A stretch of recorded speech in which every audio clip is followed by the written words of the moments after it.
TCSN. I'm Trent, and this is your world news.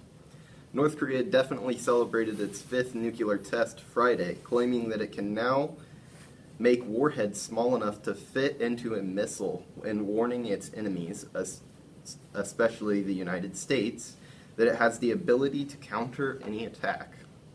Although the North's proclaimed advancements could not be verified, and North Korea does have a track record of exaggeration, the test appeared to mark another step toward North Korea's goal of putting a nuclear warhead on a weapon capable of reaching the mainland of the United States.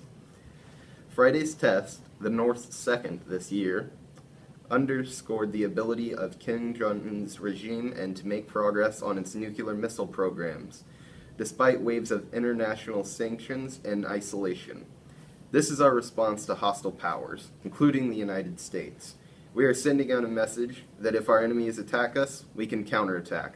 We will continue taking measures to protect our dignity.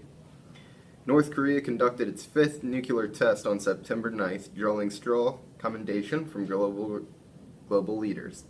The test also appeared to be much bigger than North Korea's previous 4 since its first in 2006.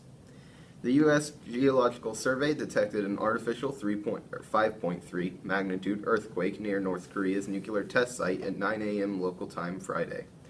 The 68th anniversary of the communist regime by Kim Sung II, the current leader's grandfather, and a national holiday. This is clearly a nuclear test, said Jeff Lewis. He estimated the size between 10 and 20 kilotons.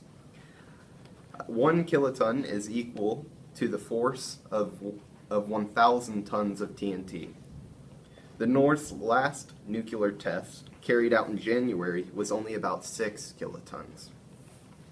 A lot of American people are getting frightened because of these advancements, but as I previously stated, they do have a track record of over-exaggeration.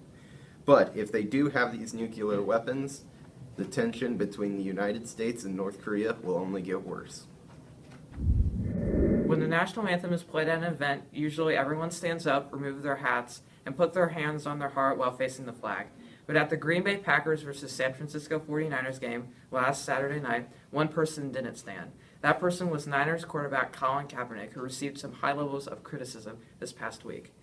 Kaepernick's act of not standing up for the national anthem was a signal of his thoughts of how he feels like there needs to be significant change in our country's actions toward people of different race and color. After getting smashed by millions of people on his protesting toward the anthem, Kaepernick responded to a reporter while saying, "I am not going to stand up and show pride in a flag for a country that oppresses black people and people of color." In a news conference later that day, he backed up his claim by stating, "When there is significant change and I feel like the flag represents what it's supposed to represent, I'll stand." In the following week ahead, people had to choose which side to be on, his side or the country's side. Many people were against his actions and said he should stand, including people such as Pro Football Hall of Famer and former 49er Jerry Rice, the Republican presidential nominee Donald Trump, who stated that Colin Kaepernick should, and I quote, "find a country that works better for him." Also, words like idiot, spoiled, and disgrace, to even former governor of Alaska, Sarah Palin, calling him an ungrateful punk. Even though a lot of people say his actions were unnecessary, some people do agree with Kaepernick and support him. Some of these people include NFL players such as Arian Foster, Russell Kong, Adrian Claiborne, and Meg Travers. Also, people like Pro Basketball Hall of Famer and most points in a career record holder Kareem Abdul-Jabbar, saying that his actions are highly patriotic and saying that insulting Colin Kaepernick says more about our patriotism than his. It seems like everyone in the whole country is talking about it, and it doesn't look like it's going to slow down anytime soon, after Colin said that he would continue to sit through the national anthems, and more NFL players are agreeing with him too. We'll just have to wait and see what comes next. Hi, I'm Peyton with TCSN Student News, and I am here to talk about today the Zika virus. The Zika virus is wreaking havoc through South America and parts of Florida. This virus is transmitted through mosquitoes, through bites.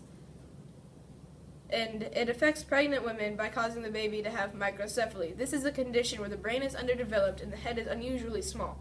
Most, but not all, cases of the Zika virus in babies lead to death. Much is being done to prevent the Zika virus, such as fogging, and which is where they fog certain areas that are prone to mosquitoes to kill all of the mosquitoes to prevent an outbreak.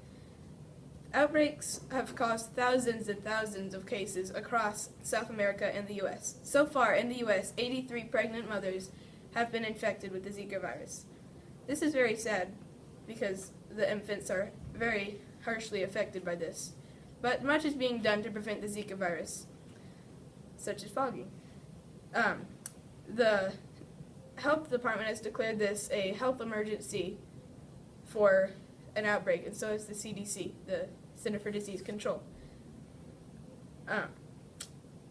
Although this is still wreaking havoc, it still is clearing up. Over the last few weeks, cases have dropped dramatically, and the end is within sight. Thank you for listening. Hi, I am Mateo, and I am reporting on the story of the panda not being endangered anymore.